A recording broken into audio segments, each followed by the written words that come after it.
It is so cold in my house. It's like never this cold.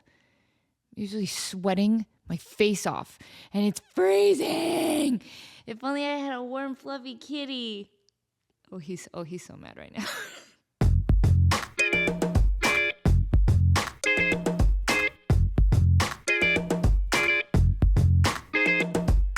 Okay. I'll put you down.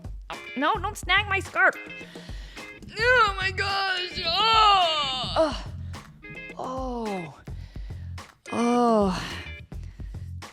My robotic litter box that texts me is totally right. You are overweight, bro. You're overweight. You're too big.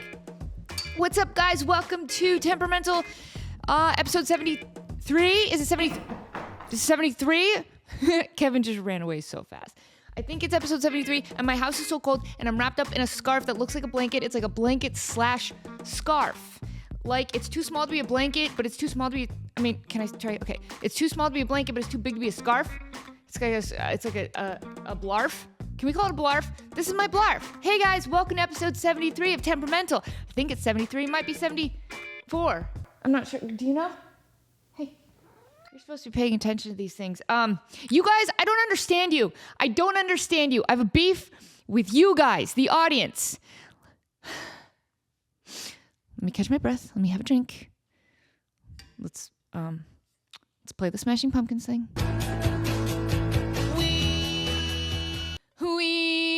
It's so good. So I have a problem with you guys because no one was supposed to watch last week's episode. Right? Like, it was for 5 of you. It was for like the 5 people who are as nerdy and stupid as I am about space ghosts. So last week, all I did was I just ranted about space ghosts for the whole 40 minutes. It was even an extra long episode, you guys. I broke all my rules. I only talked about one thing. I talked about it for way too long, and I talked about a very, very niche topic. I usually try to keep it kind of broad. I'm going to paint with those broad strokes, right? I'm going to grab that paintbrush that's like a foot wide so I get those broad strokes, right? As opposed to the super tiny little paintbrush that only like 4 of you can see, right? It only appeals to the 4 of you. Okay, now I can't deal with this blarf. Blarf's got to go. Oh. So I try to keep my topics broad, and I try to just keep it, just talk about stuff that everybody knows about. But, with the death of George Lowe recently, and he was the voice of Space Ghost, I was like, I got to talk about Space Ghost. It's just something that really means a lot to me, and I want to talk about it. It's on my mind. I want to talk about it right now, and that's what I'm going to do. And I kind of knew, I was like, this is going to be my worst performing episode. Like, nobody's going to watch it.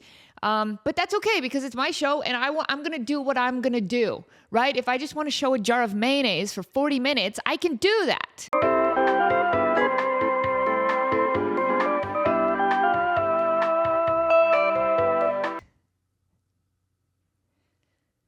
That's a Wacky Deli reference, which again, only 4 of you will get. But here's why I'm upset. Because it didn't just appeal to 4 of you. It appealed to so many of you. Right? I got like more messages and comments and like views and likes on that episode than like any episode in months. And I'm just like, this doesn't make sense, right? Like, I thought I left my nerdy days. Not that I'm still very nerdy, but like I used to be super niche, right? Like everything I did was video games. It was video games. And then I kind of expanded that into like a little more nerd culture, but everything I did was like nerd culture. It was superheroes, it was Marvel and DC, and it was like Comic Cons, and it was video games, and it was just like, very nerdy stuff, which, it's also, it feels very like youthful topics, right? And then as you get older, you're like, well, maybe I should like, broaden my horizons and like do more adult things with my career. So then instead of just hosting at video game conventions and hosting video game reviews, I started like hosting for actual businesses and like realty companies and like housing development, like boring adult stuff. I get, hosting jobs. Like Vegas Han, I'm talking about Las Vegas and tourist destinations and why you should come to circus even though it smells like pee and you might get stabbed. I think that is the catchphrase for circus, come here cause it smells like pee and you might get stabbed. and then there's like a honk honk, like as like the clown like punches his nose. Go, circus, circus. It smells like pee, and you might get stabbed. And then there's like a crusty clown. I've gone too far with this. Anyway, so I used to be like only nerd host girl, and then I grew. I evolved like a Pokemon. I evolved into adult actress, host, girl, woman, not even girl, woman, right? And now I do like grown-up jobs. Because I'm like, maybe I'm too old to talk about all the dumb nerdy stuff that I used to like that I still like. You gotta grow up, right? You gotta grow up. You can't just be Peter Pan for the rest of your life. So, but it creeps back in, right? Like all the time. Like I definitely still have nerdy friends, and we still talk for hours about very, very nerdy things. But last week I gave in, right? I gave in. I took a hit. I took a nice bump of that nerd culture and I spewed it for 40 minutes. And when I hit done, I hit stop on my camera and I went, I should not have done that. I should not have done that. Because that's going to appeal to 5 people. That's only going to appeal to 4 to 5 people at most. No one's going to care about this episode. They'll be like, we didn't come here to just hear you talk about an obscure animated show from the early 2000s and the 90s. We didn't come here for that. But you did, though. You did. And you know what that means? You're just encouraging me. You're just encouraging me. That's what you're doing. You're showing me that I can talk about my niche, nerdy topics and interests, and you still show up for it. What's that about? That's on you. That's on you. I'm over here trying to expand and evolve and broaden my horizons and paint with bigger brush strokes and be like an adult, right? And grow up and not be Peter Pan and be a better person and evolve like a Pokemon, and you're over there just like, no. We like the original Charmander. We don't need Charizard. We don't need the bigger one. We don't need those, right? We don't need Blastoise and Wartortle. We want fucking Squirtle, bro. You're over here and you're like, we want Squirtle. And I hear you loud and clear. So maybe I do that. Maybe not all the time, but I'm not going to restrict my nerdiness anymore. I mean, if I want to talk about nerdy stuff and do a whole episode on Space Ghost or something that I think is really nerdy, I'm going to do it. And that's your fault because you're encouraging me. So, the Switch 2, Switch 2 is coming out in June. Was it June or July? I said I was going to talk about video game stuff. I didn't say it was going to be accurate. I'm going to say a lot of things wrong. Whatever. I just watched the conference. Nintendo's like, this is a Nintendo Direct thing. They're like, sit down for 1 hour and we're going to show you all about the new Switch 2 coming June 2025. Dude, they opened so strong. Mario Kart World. I'm so happy about this. And it is so... where was this so long ago? Who's the dude in the cloud? Lakitu? Is that the guy in the cloud? If I get this wrong, you guys will be mad. So just show Gort for a second.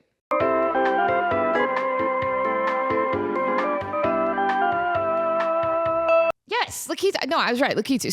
See, it's been so long since I talked about like nerdy stuff that sometimes I doubt myself. I used to be so confident, but now I doubt myself. Yeah, Lakitu. So when I used to play Mario Kart as a kid growing up, what was my favorite thing to do? Was it win races? No. Was it to, play very unsportsmanlike games with my fellow racers? No. It wasn't any of that. You know what I like to do? Explore. I like to explore. And I would drive through these courses and I'd be like, I want to go over there and I want to go up that mountain and I want to drive through that castle and I want to see what's down there. And so I would try to play Mario Kart in the time trials section where it's just you. You're just being timed, so you're not racing. Nobody's shooting you with shells and making you go and like spin around way too many times. And then as soon as you get done spinning, then somebody else hits you, boom, and then you spin again. And then as soon as you catch your breath and you're like, okay, here we go, then boom, and you spin again. And it's too many in a row and it shouldn't be allowed. Anyway, so I would play on time trials because then I didn't have the stress and the pressure of being in an actual race. That's the kind of kid I was. I was the kind of kid who was really good in school, but then didn't like test taking. I didn't like taking the test. was really bad at it. Like if you gave me a sheet of multiplication and you were like, can you just fill this out real quick? I'd be like, cool, yeah, let's do it. You get like, okay, so I was homeschooled. So my mom, straight up, she'd like give me a piece of paper that had a bunch of multiplications on it. And she'd be like, can you just like work on this? I'm going to go over here and make lunch. And then can you just do that? I'm going to go do mom things. I'm going to go wipe down the countertop and, whatever she wants to do. I'm going to go over here in a different room. I'm going to go shave the cat. She did that sometimes. I'm going to go shave the cat real quick. And then can you just do that? And I'm like, sure. So then I'd sit at the table and I'd just work on the multiplications problems and I'd get it done very, very, very quickly. I'd whiz through that shit. I go so fast. But then, and the only reason I know all this is true is because my mom did this as an experiment and then showed me the results afterward. She literally proved it to me that I'm insane. So she would do that. She'd give me the multiplications. She'd go, I'm going to go shave the cat and then you do this real quick and then I'll be back and like take your time. It's all good. It's all good. And I'd be like, cool. And then I'd buzz through that so quick. And then a week later, she'd give me the same piece of paper with the multiplications problems on it. But then she'd say, hey, yo, this is a speed test. Okay? This one matters. I'm going to give you this multiplications papers and then you work on it, but it's a time limit. And so you only have 2 minutes to complete the whole thing. Okay. It's a time trial. Ready, go. And then she'd hand it to me and I'd panic. I'd fucking panic. Oh my, I can't do this in this time frame. I can't handle this. Maybe where my anxiety started. Anyway, I'm like, I can't do this. I can't. What is 2 times 2? I can't do this. And why does the cat look like that? And I would completely lose my mind, have a meltdown. But it's the same piece of paper with the same multiplications as the week before where I didn't have a time limit. So the same one that I didn't have the time limit, I get done in 2 minutes, and then she'd be like, yo, this is a timed test, and you have 2 minutes to complete it. It would take me like 5 minutes, and I'd get half of them wrong.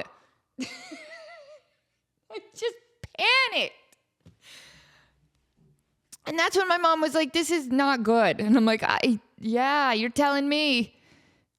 And I'd like to say that I worked through that and I'm better now. But I think your girl's worse, honestly. I think it's worse than ever. This also came into play during the SATs. I think I got a decent score on the SATs. But if it hadn't been timed and I hadn't been in the most uncomfortable setting of my life, and if they hadn't given me a broken desk where my pencils kept rolling onto the floor over and over and over and over and over and over and over, I think I would have got a higher score. But the environment was bad. You take a homeschool kid who is not used to being in a classroom setting, you put her in a poorly lit classroom setting that is so awkwardly quiet with a broken desk and a time limit. Early death. That's what I wanted. I just wanted to die. It was so horribly bad. Yeah, I don't do well in classrooms. I really don't. It's one way or the other for me. In a classroom setting, I'm either like complete teacher's pet and I'm going to raise my hand like Hermione for every single question and I'm going to participate way too much and I'm going to be the absolute favorite of the teacher. Or I panic and I'm like, I can't be here right now. I have to leave. I have to go. So I have no idea what I was talking about. Yes. Okay. So, Mario Kart, when I was a kid, didn't like the pressure. This is again, when I was just like playing it by myself. Like I didn't like the pressure of the 50cc and the 100cc and the 200cc. Like I guess it was back then it was just 50, 100 and 150cc. I guess 200cc is a newer thing. But I used to just, I didn't like the pressure of having to win races in Mario Kart. I was much more of I leisurely, I just want to take a leisurely drive through the hills of fucking Marshmallow Happy Land or whatever the level was called, Starship Valley or, Marshmallow, Crack Alley. I don't know. Like they all have really cute names. But I wanted to explore and I would try to explore and it was a little bit easier to go off the track in Mario Kart 64. They give you a little bit more leeway, which I was very excited about. No, Mario Kart, okay, Super Mario Kart, You wander off that track like 10 feet and Laquito's like, no, absolutely not. Nope, get her, get the fishing pole, get her, put her back on track. You try to drive backwards, forget about it. I guess that's kind of still true. But Super Nintendo Mario Kart was not into exploring at all. They're like, you just need to do the task at hand and stop trying to wander off. But then Mario Kart 64 came along and they were a little more lenient about you know what? We have like more secrets now. We have like more secret ways, shortcuts we'll call them. Remember in the like Beach Party 5 level or whatever, the islandy one, you could like go up the ramp if you could fart out flames and go shoom, or whatever it was. You had a mushroom. That's what it was. If you had a mushroom and you go pew, and you could launch yourself off of a ramp that was 3 millimeters wide while launching so fast. You're launching 200 miles an hour on a ramp that is 3 centimeters wide, and you're supposed to keep that just right dead center so you can go through the waterfall into the cave, and that's a massive shortcut that you could achieve 2% of the time. And most of the time, all the other 98% of the time, you just ran straight off the ramp into the side of the mountain, and then you lost the race because you took one chance. And what does that teach you about life? Don't take chances. Stay the course. No, you should always take chances. Anyway, and you should do things that scare you. Land that ramp, in Beachland, Palooza level. That's a risk, right? You got to take risks. It scares me every time. Oh, how about just any of those? Oh my gosh. What about in the first Rainbow Road on Super Mario Kart, Super Nintendo Mario Kart? That tiny little peninsula that comes out. Is that the word I'm looking for? It like jets out, and if you can like turn your cart perfectly and use the mushroom. No, the feather. You need the feather, and then you jump. I'm so getting off track. I'm really sorry. I'm having a little bit of nostalgia, which is a term that I coined. I said that right. There was an episode recently where I said I coined. Wait.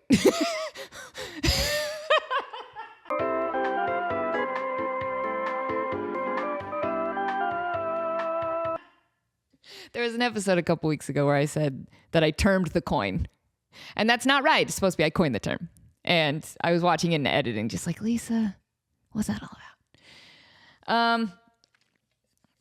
So I coined the term nostalgia, which is what I say when you just get so wrapped up in your own nostalgia that that's all you can think about, and you're blind to how it really was. I often say this about like, oh, I'm going to get crucified for this, but like the Dark Crystal, right? A lot of people have nostalgia about the Dark Crystal. They're like, this is the greatest movie ever made.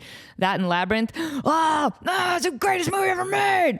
And then I'm like, why don't you go back and watch it now? Maybe it's still good, but maybe it's not as good as maybe you thought it was back then. And that's the nostalgia talking. And that's all good. They're both great movies, and I stand by that, but maybe it's all good. Anyway, in this new Mario Kart World, you actually get to, it looks like it's like a city, right? It's like a world. It's Mario Kart World.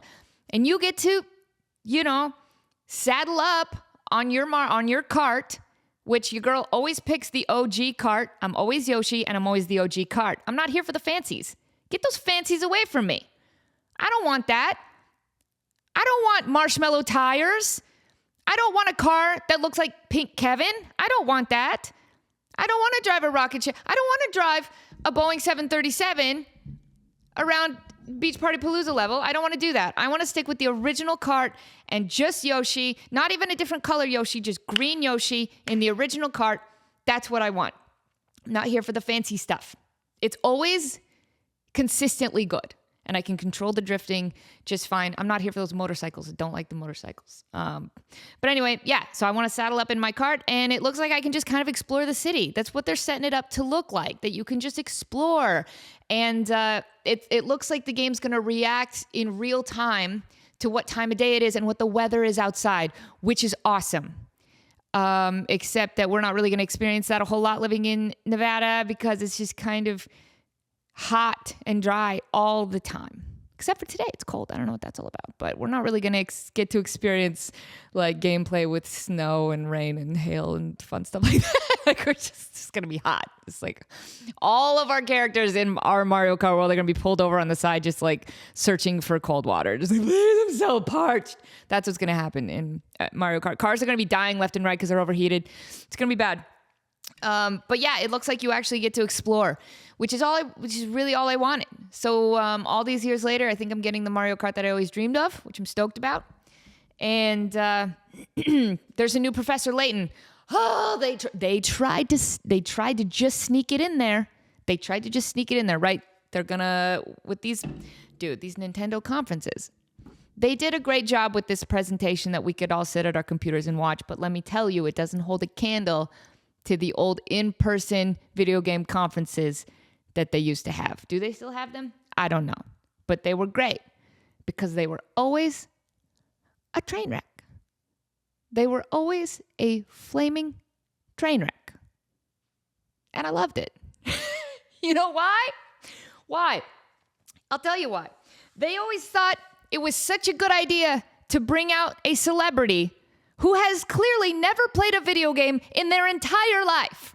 And they kept doing it.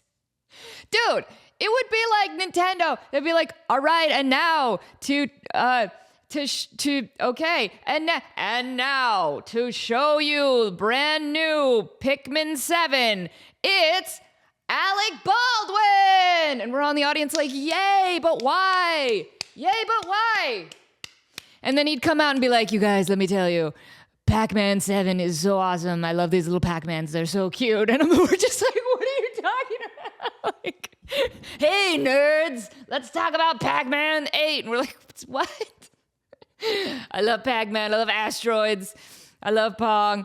I love skateboarding. We're like, what? It's not even a video game. I love Trevor Hawk's skateboarding 12. What? Like, what? So bad. So bad. It seems like, it always seemed to me that you'd get these video game studios who somehow were just given way too much money. Way too much money. These young guys, they're all in their like 20s. They're living in San Francisco. They're working in the video game industry. They have an office where Nerf guns are totally encouraged. And everyone's just like rollerblading around and they're like, we don't have a coffee machine. We have a vodka machine and you just drink peach vodka throughout the day. And like, it's totally encouraged. It's really good for morale. And then like at noon, we all play ping pong until 3. And then at 3, we all go outside and we play basketball and we do a couple lines of Coke and then we all go home. And that's our job. Like, it just seemed like that was every video game studio. That's not what was happening. But in my head, that's what's happening. So I just always imagine that you'd get the heads of those little game companies and they'd be like, we have a budget of how much? We have $12 million to spend on one day at E3? Call Drake. Or they just bump another line. Why Drake? I don't know. Is he a gamer? I don't know, but he's famous. Get him up there. So then they bring out Drake and Big Drake would be like, I'm so blessed to be here. We're like, talk about Final Fantasy. I'm so blessed to be here. No, they'd often just, they love doing the thing where they'll bring out a sports star, like EA, like it's in the game, like Madden, be like the new Madden game. And they'd bring out like, Joe Montana. And they'd be like, we're going to watch Joe Montana play Madden because he's probably going to be really bad at it. Because he was a good football player. But then when we give him the controller, he's probably going to be really bad at it. And then we can all make fun of him. Yeah, they did that gag a lot. Just like, dude, that was the Wild West of video games. That's when I worked in gaming. It was just like, it was the Wild West. Video was a new thing. Like reviewing video games in video form was a new thing. Dude, Kotaku didn't even really want me to do it. I mean, first of all, so I worked for Kotaku for a while. I don't anymore. I haven't for a very long time, not associated with them or whatever. But I remember like I was an actress and so I liked being on camera and I like doing things on camera. And I was writing articles for Kotaku, and I went to them and I was like, hey, I think I've told this story 100 times. I'm sorry. But I went to them and I was like, hey, I would love to like make videos, right? For Kotaku. Like I could like make videos in front of my green screen, like put up graphics, and I could review games. And they were like, I just don't know that anyone would want that. I don't think that anyone would watch that. I think people like articles. People like the written word. So maybe no on the videos. They literally told me no. Now, when's the last time you read an article? You probably do all the time. But what I'm saying is that we are dominated by video. And I was trying to do that so long ago when there was only basically 4 females in the video game industry. Whatever. I digress. Yeah, that was just a crazy time to be part of gaming, but I loved it and it was awesome. Where am I at on time? Yeah, this is perfect. So yeah, I'm stoked about the Switch 2. The Switch 1 has been so awesome. Like I said, Professor Layton, it's one of the greatest games. I don't know if you've ever played it. I think the first one I ever played was on DS, which I just recently broke my DS. It's heartbreaking because my son Calvin loves it, which is so funny, and it shows how much the technology holds up through the years because he's living in a modern world. He has iPads. He has his own iPad. I was trying to sound like a better parent than I was. Like, he doesn't have his own iPad. He does. He has his own iPad. He has an iPad. It's like the knockoff Amazon one, not the expensive one. He lives in this world with crazy technology. Everything is touchscreen. He plays on the Nintendo Switch. Like, he plays on Steam. Like, he's surrounded by just incredible technology. But when he found my DS, it's all he wanted to play. With the little stylus and the little touchscreen, the fold open DS, and my Game Boy Advance. He went into the game cabinet in our house and he found my DS and all my little games and my Game Boy Advance, and he loved it. Like, he wouldn't stop playing it. He preferred playing those over the Switch, which I thought was so cute. Until just the plastic is so old on my DS that it just kind of snapped. Like, the little hinge snapped, and I don't know how to fix it. I don't really want to buy a new DS at the moment because I want to buy a Switch too. Like, it seems very silly to pay. I think all the DSs online I've seen are like, a couple $100s or whatever. Like, I'm not going to spend a couple $100s on a DS technology that came out that many years ago. But I just think it's so cool that he wanted to play the DS and the Game Boy, even though he's surrounded by all this modern technology. Like, he liked the old school little handheld thing. I think I have my Game Boy Color somewhere up there too, and I bet as soon as he finds out, he's gonna play that. But yeah, the first time I played a Professor Layton game, it's all riddles, right? It's kind of like a Sherlock Holmes type of story, and it's just insane amounts of riddles, like hundreds of riddles woven into a beautiful like murder mystery story in a very visually appealing town, and it's just a really, really great game. And there's a new one coming out, and I totally thought they stopped making them. So there's a new Layton coming out, and stoked about the new Donkey Kong as well. They fixed his eyes. He had those weird eyes for many years, and now they kind of changed his look a little bit. And I'm gonna say it's better. I'm sure all the loyal Nintendo fans are gonna be like, he looks different. No, he looks better. He definitely looks better. Yeah, so I don't know. I did a lot of rambling today, but I think I'm just excited. I haven't sat and really fully watched a new gaming presentation like that in a long time. I used to watch them all the time, for my job, because I'd write about video games and make videos about video games. So I would be really, really in touch with all the new technology and all the new games coming out. But it's been a really long time since I've kept up with it, even though I still really enjoy it. The whole time during the Nintendo Direct presentation, I was like, please let there not be a new Animal Crossing, because I will dedicate my life to it and I will get nothing done because I am going to be in debt to that damn raccoon. So please let there not be a new Animal Crossing. And thankfully there's not, right? I'm a little sad because I love Animal Crossing. I'd love a new one, but the other one came out not too long ago and it definitely took over my life for way too long. So yeah, no new Animal Crossing, but excited about the new Donkey Kong game and the Mario Kart thing, where Laquito isn't gonna go fishing for my ass every time. I just want to explore, right? I just want to explore. That's gonna be fun. But anyway, like I said, you guys, if you like me talking about games and nerdy stuff, just let me know. I mean, your views and comments will tell me if that is the case. But I don't know. Maybe it's just my show. I like talking about the stuff that I'm into, and it really makes me happy when it resonates with you guys. Please support the show by going to lisafools.com and buying some merch. Just buy a t-shirt for a friend, buy one for yourself. Got some cool new summer things, summer prints available at the store. That always helps me out. It's really good. It's like pretty much the only revenue stream for the show, except for the 50 cents I get every 3 months from the ads. Have I even gotten paid? I don't know how it works. Anyway, love you guys so much, and you just have a blessed week.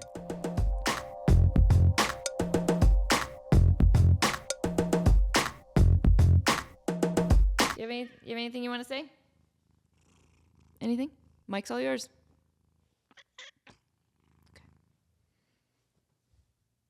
Good sign off.